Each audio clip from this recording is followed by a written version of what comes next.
So in the present context, how should we maintain a dialogue with other faiths, and in particular with the people of the book?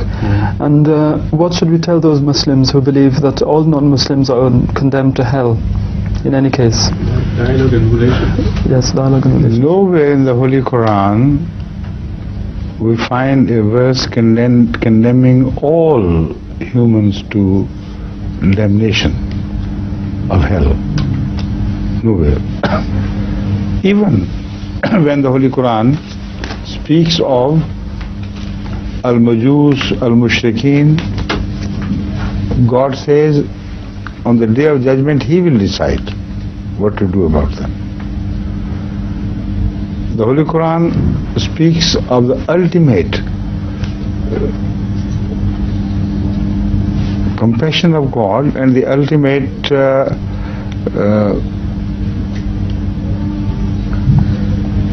manifestation of His Rahmaniyat. Rahmaniyat is generally translated as beneficence. But here I was finding another word more suitable for this purpose.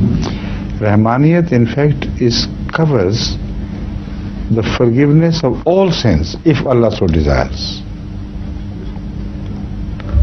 So the Holy Quran repeatedly mentions even the non-Muslims who follow Moses or who follow Jesus Christ or who follow other books, that if they do good deeds, if they believe in the hereafter, then it is for Allah to treat them with kindness and mercy. They have nothing to fear. Only they should be genuine believers in whatever they believe in, provided that there is no shirk involved in that. So forgiveness of such people is mentioned. Find out the verse I have oft quoted. It is in Surah Al-Anbiya, and I think also in Tahrim, but in Surah Al-Anbiya and also in Surah Al-Baqarah, I think in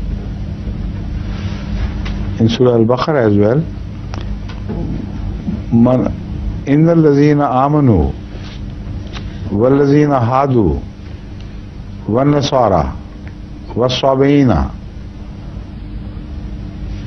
man amana billahi wal yawmil akhir wa amila salihan fala khawfun alayhim ajruhum inda rabbihim fala khawfun alayhim wa lahum yahzanun. Now, if I have made a mistake in the sequence of the words, I should be forgiven. I'll correct it now immediately. But remember this, that this promise is given by the Holy Quran, not by anything else. Mentioning the followers of different religions, the Jews, the Christians, those who follow other books, if they believe in God and they do good deeds and also they believe in the hereafter, then they have nothing to fear. What is this verse doing here?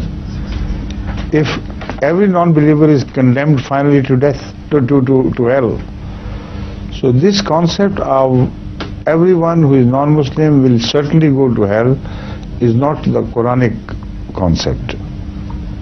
It is, yes. Innal ladhina a'udhu billahi minash shaitanir rajim bismillahir rahmanir rahim. It is Al-Baqarah verse 63. Al-Baqarah verse 63. Innal ladhina amanu wal ladhina hadu. Those who have believed, that is, those who have believed in Hazrat Muhammad Rasulullah sallallahu alaihi wasallam. Al-ladhina amanu in the context means who have faith in Hazrat Muhammad Rasulullah. Wal-ladhina hadu, and those who are Yahud, the Jews, wan-Nasara, and the Christians, was-Sabiina, and those who follow other books divinely revealed. All other people who follow divine books, they are Sabi.